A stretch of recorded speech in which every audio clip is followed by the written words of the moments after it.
anopa de enye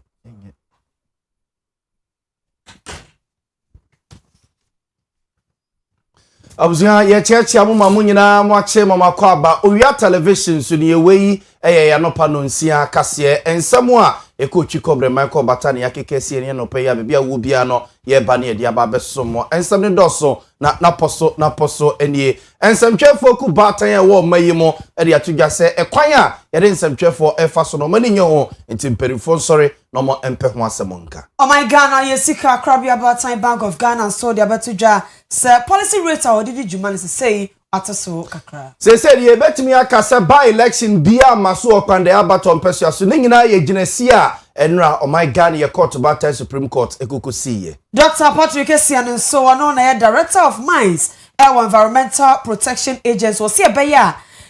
yefa e-blocks nyina ye na ne TV schools and stems to said ebeboa ama mabunu soja galamse wo manya eguma asu oso for hwe adwuma ye ne adanse ho nsensem so de atudwa se nsuo de eho de wo mayi mu na ban no soso no etu ho anamo pa sanso na zongo group power mo ewo MPP amanyoko nim afren centrofon share mu ama delegates kokobo se hwe no ma kotoba no ama Dr. Alhaji Mamudu Bawumia abuzanfo we ni afoforo pinu a ne aye ne sakase a ba bia wo bia na no pa ye ba ne de aba besomo yidi ne nsesan na ya bo amali bia boga no pa bene ajua nyako abronoma yenye brain na fe nsam ne yenkomu ankasa mfama mo ne yemfa mo nhyase emfa emfiri nsɛmtwefo ye yo ya setenam ene ekwan amanfo ede ye fa so ɛho nsensem nsɛmtwefo ku batan wo mayi mo Ghana Journalists Association penimfo ene de atudwa sese ne yesisi ba mo nsɛmtwefo ɛwo mayi mo no sɛmpenimfo ansɔre ampɛ ho asɛm anka ye twitwie ne se penimbo ne bia wayi mfama bone wa VIP bus mu ne ye gya ne tra beduru baabi no nsɛmtwefo adwuma no amanfo kra empɛ ene mpese obi ekondo akwakoye ene obi aye na dwene se oba beye bi we yemra Ghana Journalists Association penimfo kabom eye nsɛmtwefo nhyiamu won krapompene mantemo emra na aba betodwa se asrafo bi akwakosi ba mo nsɛmtweni baako ema kyese utietie ne omo se woye no a sebesebi eye nkwala asem kra na GJ President Owura Albert Kwame Dwumfo ede tudwa se IGP ansore mampenimfo so ansore wo mayi mu a ede ne sa de ne se bedru baabi no yenya obi mpo de mpese wo na dwene se ensɛmtwe adwuma no wo kwakoye bi ne mpese ya bodawro ama amanfo hunyuma aban ene mpenimfo wo kremu wo mo eye and recurrent attacks on civilians by law enforcement agencies across the country. This act of brutality, intimidation, and excessive use of force represent a gross abuse of power and a flagrant violation of the fundamental right guaranteed under the 1992 Constitution. It is deeply troubling that institutions entrusted with the protection of citizens are increasingly associated with fear, violence, and lawlessness. Such conduct not only endangers innocent lives, but also erodes public confidence in the state's ability and willingness to uphold justice, accountability, and the rule of law. The GJA is gravely concerned that violence in the Ghanaian society is fast getting out of hand, with law enforcement agencies repeatedly at the center of this disturbing incident. We have just January alone, the fire service, the police, the military, it's like they have gone for a caucus meeting and they've decided after all night service, maybe they made a resolution that this year they will be attacking us in badges. This is what we'll do and this is what we'll follow. No, it won't happen. And I watch. Abzanfo nti we Ghana Journalists Association ko no emu panimpa Owura Albert Kwame Dwumfo ene yete ne nka no nsɛmtwefo nhyiamu a ekoso won krapompone mantemo ene obobo so se afi yenkɔ ahibia ne so kwan a nipa bi no mo de nsɛmtwefo fo so aposifo si bam yen asogafo so brim yen yenuanom fa service fo so brim yesa ene mpanimfo twitwo mo ne nti osre mpanimfo so mo mpɛ ho asɛm nka nyesa ebedu baabi no bi bie ne wono nsɛmtwe adwuman obi bi mpo ne mpese de omo ye no ya bohu de wura ma mansan ate yeto so de yekɔ oman yesika krabia Batan Bank of Ghana akache na yekasa ya Bank of Ghana enso e de aba betudwa se monetary policy rate no kane no na ejina 18% yekasa ya omo de aba betu dwa se o mate so e de aba 15.5%. Eje se kan kwa chira November bosuminim e na panyufo e de betu dwa na ejina 21.5%. E na panyufo bete so e de ko 18%. Ena nra no so panyifo e kire se o makotena se de nkomo panyifo ke biewom e osika kra ho semo ena kotena se a o moto aba esi se gina ye so o moto so kakra yi emfa ema Ghana fo nyina titiru ene adwadifo da tumi aboa ama esika sem ene ho hyehyeye enso etumpon meeting ni kwa na wie ya abato ni kwa na wie ya panyifo ejitu mo ena Bank of Ghana Governor Dr. Johnson Asiama efre central for ehyiamu ebo samani being well anchored and growth has strengthened. With stability largely achieved, the focus of policy now is gradually shifting toward consolidating these gains and supporting stronger real sector recovery, job creation, and improved financial intermediation. The latest forecast and 6 months ahead survey-based inflation expectations, which we monitor, these indicate that headline inflation is broadly expected to be within the medium-term target, barring potential spillover risks from upward adjustments in utility prices and commodity market volatility. GDP growth is expected to remain strong in 2026, with the output gap narrowing. While this may introduce moderate demand-side pressures, the committee, that's the MPC, judged that current monetary conditions do remain tight relative to prevailing inflation dynamics. Sustaining Ghana's macroeconomic gains will hinge on disciplined fiscal policy, strong policy coordination, and targeted agricultural interventions to contain food inflation while remaining vigilant to heightened geopolitical tensions. Johnson Asiama wono ene governor Edema Bank of Ghana ni ate so di nchemu abakoba ne say no se beboa ama ye economy no factors ni nyina aye adwuma beboa greke beboa bibia sanso mbekoso ado mani adi akire bibia bamu a ombeye se de beboa Ghana fo yemfamo free sika 7 na ntutue mu na afa yemfamo enkonsam fufrum na osoafo a wo hye adwuma ye ni adanse ye wonsansam so meche works and housing minister honorable Kenneth Gilbert J no de atodwa se ensudokodoko ya moya eja ye bogu ya de paso kesu iyo kaze nyanzani na wade no wo mu nim se di padodo no anum bidie nanso ne papa mu na ya na etoda akwakwa bibibi ewo mayi mu we mra omo ene Ghana Statistical Service mpedimfo ne amansan kam ko United Nations ne fa ehwere amansan ne amanfo ye yo ho nsensam kabomu eye mfifimu kaka no behunu se omayime wom sa amanfo no mu nso de na duru ba bi a nso ne papa no a omo ennom na ya na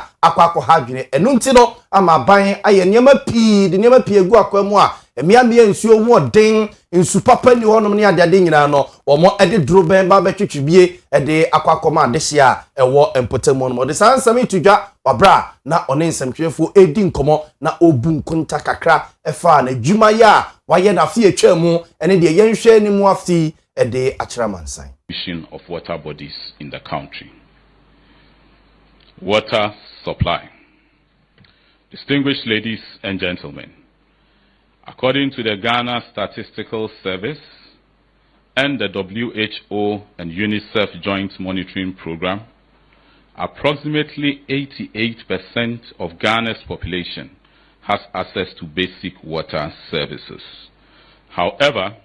only 44% of the population benefits from safely managed water services, defined as improved water source, that is on premises, available when needed, and free from contamination. Urban water access is relatively high at 96%, whereas rural areas report an average of 74%, with certain regions experiencing access rates as low as 42%. It is important to note that these figures include communities where service is often intermittent and unreliable. One of the critical challenges facing urban water supply is non-revenue water, which stands at an estimated 50%, far above the international benchmark of 25%.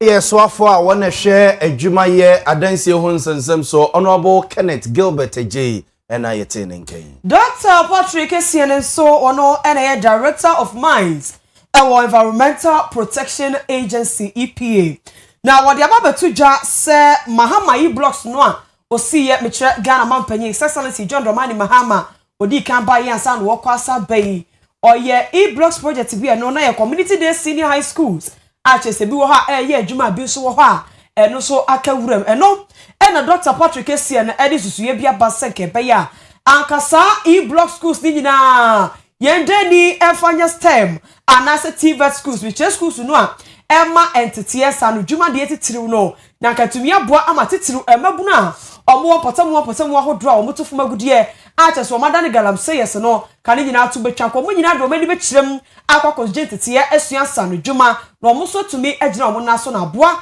ama galamsey ko no aye ko no yetumi akon I baja tum de oye de galamsey no akoda ekodu bebi a ye baka de yahwa oyeten de yebotum ya sa no inde nanso teda ma kan bo sum mfada kor no di twamem galamsey on the dakor na ode yedan ode bai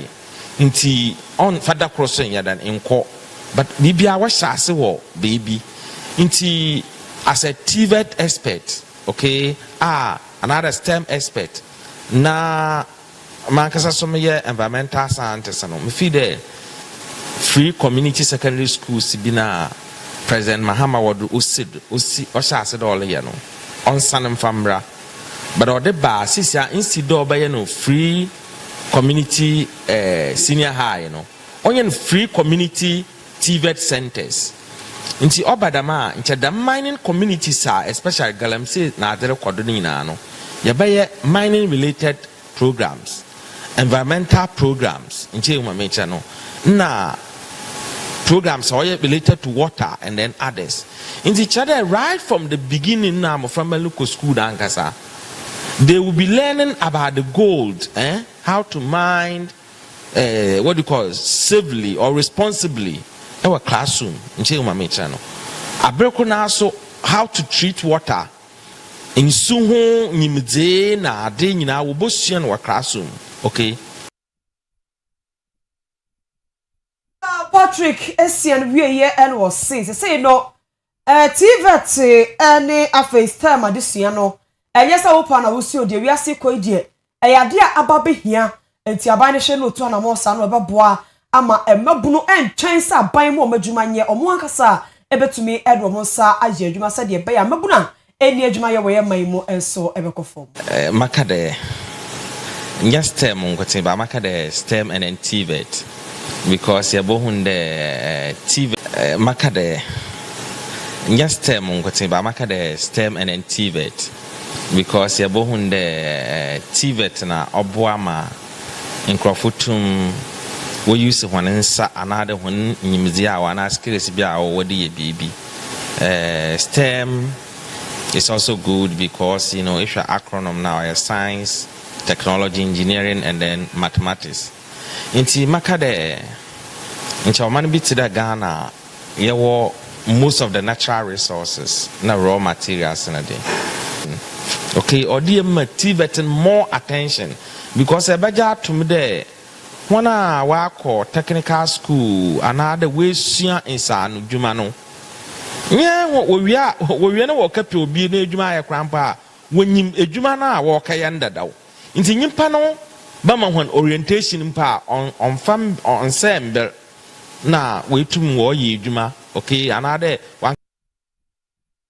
Dr. Patrick Kaseɛ na ene yetene kan oko Environmental Protection Agency ono ene Director of Mines of. Abuzanfo fe yemfam nko court of time Supreme Court en regency a wo musiye enam so ma se de yebetima aka se by election bie ni wono mo a eba so opanda ya bato mpesua so osirima bonten so eyemani musam se high court bi otamana bonten so kose se ekwanya enam so ma honorable Matthew Nyindam fa so di nkunim ewo kwande abaton pesuaso no na entweye enu ntu atwa mane nyina mu a ewo so mo sa so koto aba no foforo kwande abaton pesuaso honorable yi na koma ntode yam na se ne bo ntode yam emotebira asam no de konkran Supreme Court se mpanimfo no enhwe enkansem ne bi ema no enra ena bro yi poma mu a atemuafo be num tenase omo ekosi giraye se kwan a owura no fa so di ne nkunim no ne kwan so ano no enu ntu won tonko so no nkwe da dwuma semra se begani a omra se begesi ma dehye a o kwandai abato empesua so na enu akọọtụ dem honom no na eje se enya asem keto akra wo se bo enana MPP amanyuku no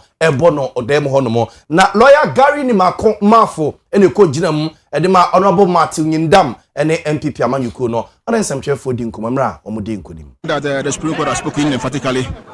that the decision of the Tamale High Court was made without jurisdiction, and so the court has quashed it and is hereby quashed. So Honorable Nyindam still remains the MP of the people of Pandai, so equally still maintained. Thank you very much. Thank you. And for one decision, you can come up review. They will add 2. Therefore, will not change their position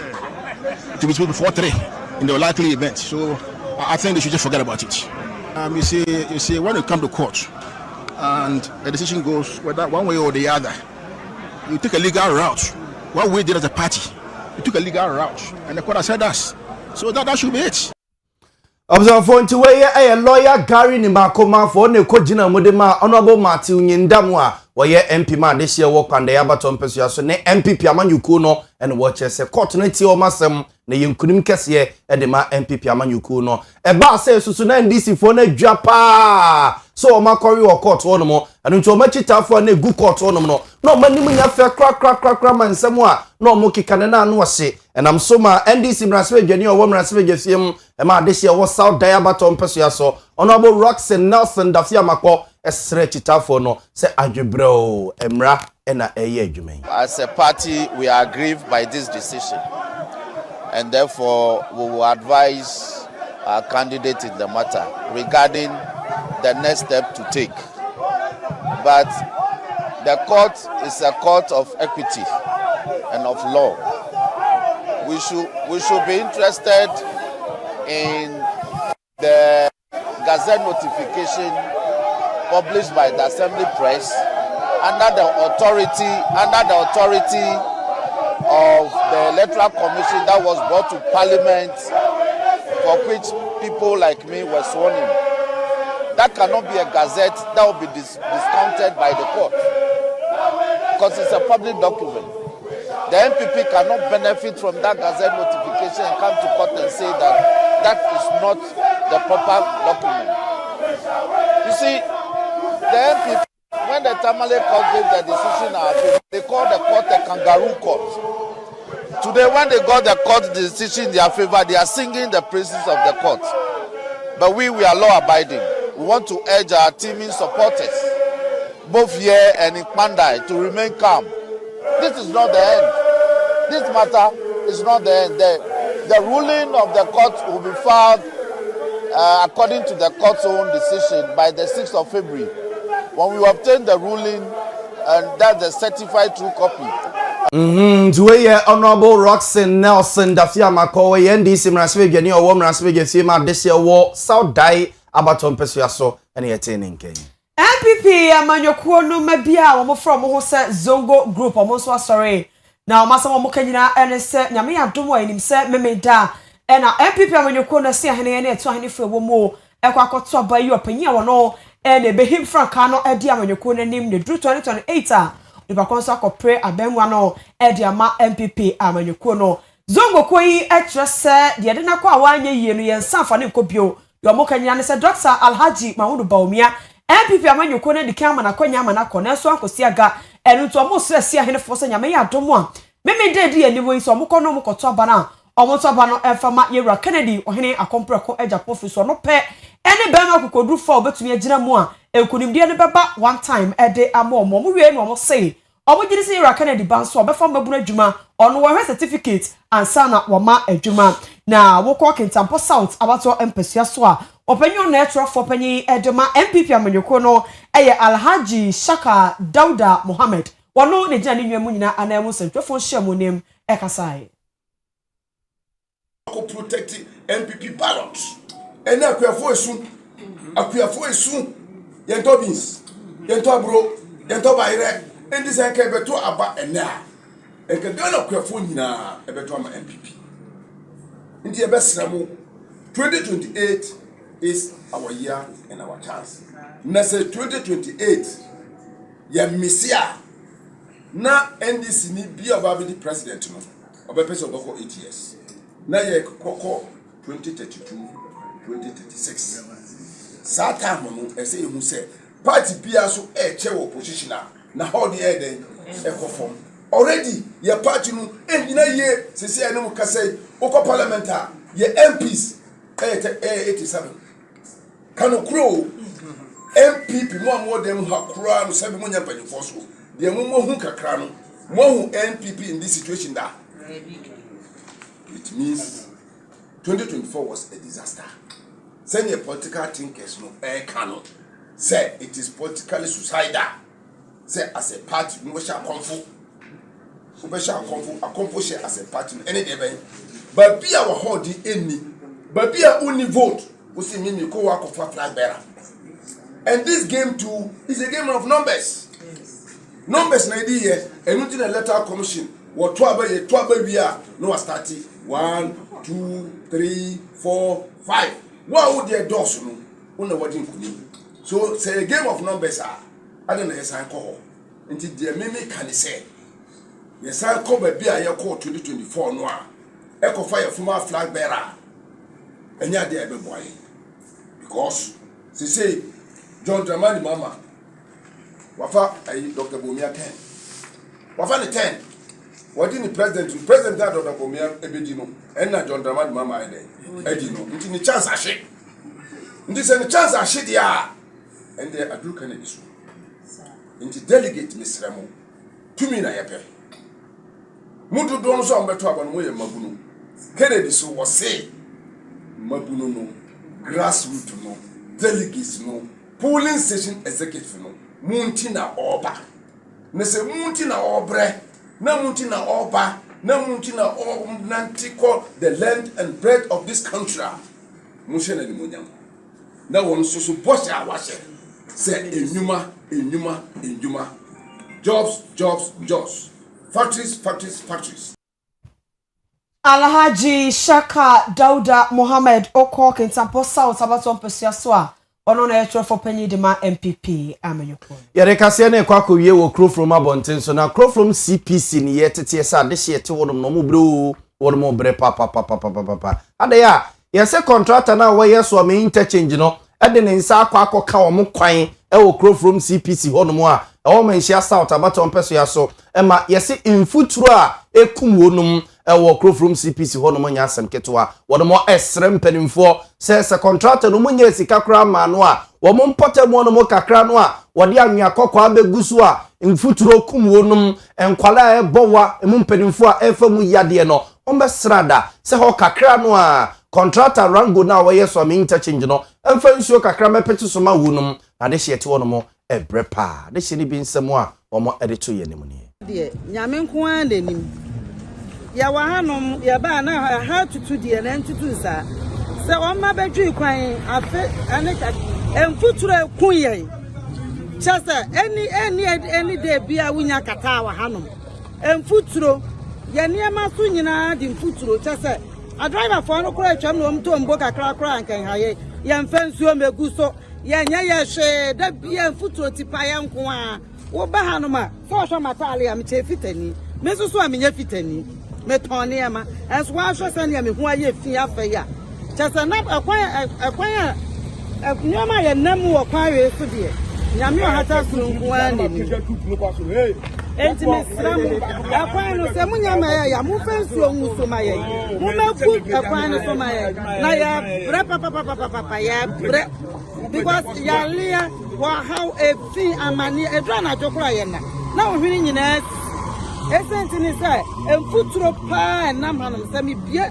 so ram adwuma mu na do safa ne ma so enen ko an tituro na mapepa ne ma wo